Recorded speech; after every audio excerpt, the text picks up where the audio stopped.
Senator John McCain loves to gush about General David Petraeus as the man who salvaged Iraq and will salvage Afghanistan the same way, the exact same way. McCain may be right and righteous about his man crush on Petraeus, but Petraeus indicated yesterday at the Heritage Foundation that McCain might not be right about Afghanistan and the Iraq-style surge policy that McCain is advocating there. Some of the concepts used in Iraq are transplantable. Others perhaps are not. And what you have to do in every case, the biggest lesson of counterinsurgency is that every situation is unique. Sounds a little bit like Obama's stance more than McCain's, no? Petraeus also seems to side with Obama when it comes to speaking with America's adversaries, a position that McCain has attacked as naive and reckless. I do think you have to talk to enemies. What we did do in Iraq, ultimately, was sit down with some of those that were shooting at us. Petraeus' comments come as American intelligence agencies conclude that Afghanistan is in a, quote, downward spiral.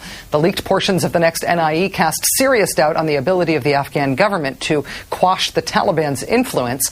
Whoever becomes our 44th president, they're going to inherit this dire situation, which includes the as-yet fruitless hunt for Osama bin Laden.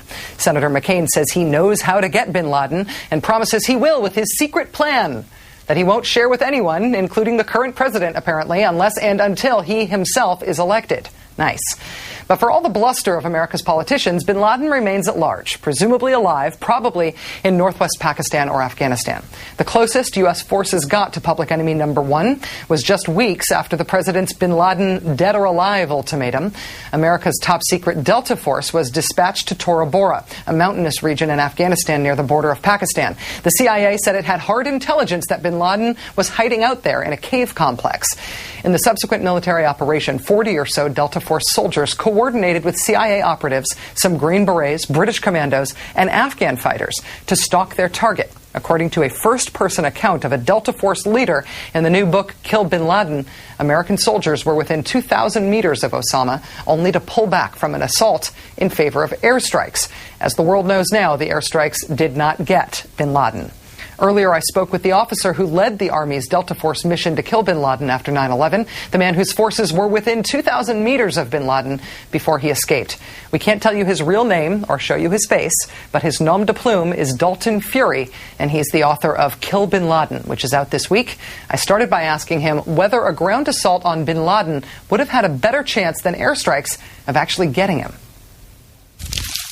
No, it wouldn't have had a better chance. To understand the geography we face in Tora Bora, at the center of the battlefield, you're looking at 10,000-foot peaks that are covered in about 3 or 4 feet of snow, and you're moving down roughly 6,000 feet down to 4,000 in the bottom of the valley. So a ground assault by a conventional unit wouldn't have got the job done. We do think that we know what happened at Tora Bora. Americans broadly feel like we know what happened there. It's been fought over politically in the last 2 presidential campaigns. Do you think that Americans misunderstand what you did and what happened at Tora Bora? I think they do. I think in the presidential run-up in 2004, the comments were made that the United States relied on Afghan proxies alone, utilizing American air power from above, and that's not the case. The administration committed, as you spoke earlier, roughly 40 American Delta Force operators, half a dozen Green Berets, and of course the CIA was there as well. So it wasn't just Afghanis moving up the hill, it was Americans having to conjure them up there and pay them off to move up there with a rifle. Was the reliance on Afghan forces part of the problem, though? I think in hindsight it clearly was in the Tora Bora area. We were very successful at that template on the western side of Afghanistan with the small special forces teams, the CIA and the Northern Alliance, but you have to realize they were fighting the Taliban. And Tora Bora, they were fighting Al-Qaeda, and there was Osama bin Laden up there, of course, the head. Bin Laden, very well known, a hero in the neighborhood, had paid off all the families in the area going back to the Soviet jihad. So the only incentive they had to go up there and fight an Al-Qaeda fighter and bin Laden himself was money. In the book, you write about how Delta Force was denied permission to attack bin Laden's cave, where you thought bin Laden was, essentially from the backside, coming over from Pakistan, over the summits of the mountains that you were in, rather than coming up from Afghanistan. A, do I understand that correctly? And B, do you know why that permission was denied or who denied it?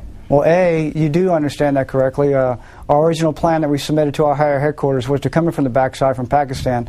Now, realizing that the mountains on the border are 14,000 feet covered in snow, but there's smaller passes, lower altitude that we could have got through. The idea was to come across 14,000-foot peaks. We believe bin Laden was roughly at 9,000 to 10,000 feet, coming behind him where he wouldn't expect it.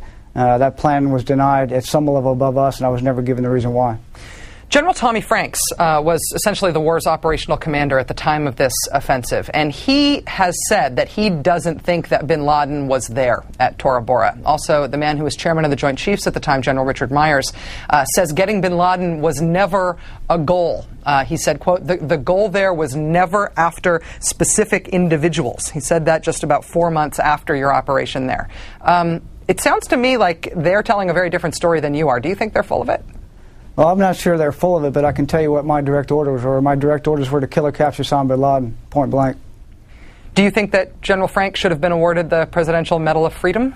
Oh, I have no comment on that. I can tell you, though, that bin Laden certainly was there. I listened to him myself on the radio, and not just myself, but every mujahideen that was on the battlefield that listened. The military analysts that were with us listened, that had been studying his voice for years, as well as a key figure in the CIA who had been listening to bin Laden for the last 6 years, stood next to me and confirmed it was bin Laden. It's retired Delta Force Commander Dalton Fury, author of Kill Bin Laden. Thank you for your service to the country, and thanks for joining us tonight. Good luck to you. Thank you, ma'am, for having me.